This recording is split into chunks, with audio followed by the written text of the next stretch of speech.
भजन संहिता उसका 92 उसकी तीसरी आयत, उसमें ऐसा लिखा है, 10 तार वाले बाजे और सारंगी पर और वीणा पर गंभीर स्वर से गाना भला है। मैं आज जब इस आयत को मनन कर रहा था तो परमेश्वर ने मेरे हृदय में एक बात किया। यहां पर लिखा है गंभीर स्वर। ये जो गंभीर स्वर होता है, इसका अगर आप इंग्लिश में अगर हम देखेंगे तो ये सोलम साउंड, और उसका इब्रानी जो शब्द होता है वो होता है हिगियोन। और हिगियोन का जो अर्थ होता है जो निकल के आता है वो है मेडिटेशन, यानी मनन।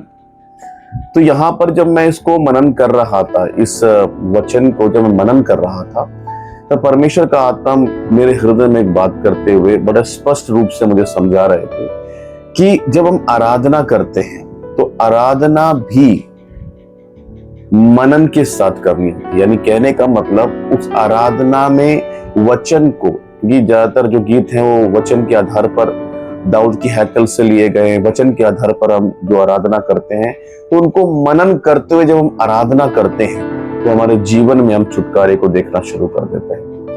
ये केवल रट्टा लगाना नहीं है। आराधना करने का मतलब ये नहीं कि सिर्फ गीत गा रहे हैं, एंजॉय कर रहे हैं, नहीं। जब हम आराधना करें तो उस आराधना में परमेश्वर की महिमा को मनन करते हुए, स्तुति और प्रशंसा, जैसे जब कई आराधना के गीत होते हैं, उनके गहरे अर्थ को समझते हुए जब आप प्रभु की स्तुति, उसकी महिमा करते हैं, जब प्रभु यीशु मसीह के नाम को ऊंचा करना शुरू करते हैं अपनी आराधना में, और वचन के अनुसार जो आराधना होती है और उसके साथ साथ जो उस गीत के जो अर्थ होते हैं, उनको जब आप अपने हृदय में विश्वास के साथ जब लागू करते हैं तो आपके जीवन में अद्भुत काम होना शुरू हो जाता है। इसलिए मैं आपको बताना चाहता हूं कि जब भी आप आराधना करें तो रट्टा लगाना नहीं है कि कोई गा रहा है तो मैं भी गा देता हूं, नहीं। आप उसको मनन करते हुए गंभीरता से, ये गंभीर स्वर, यानी उसको बड़े ही गहराई में, गंभीरता में जब आप लेकर प्रभु की स्तुति करेंगे तो आपके जीवन में आप छुटकारे को देखेंगे। मैं विश्वास करता हूं कि आज का ये वचन आपकी लाइफ में काम करेगा। तो जब कभी भी आराधना करें, चाहे अपने घर में करें, चाहे आराधना आप चर्च में करें, उसको मनन करते हुए करें। परमेश्वर आपके जीवन में अद्भुत काम करेंगे।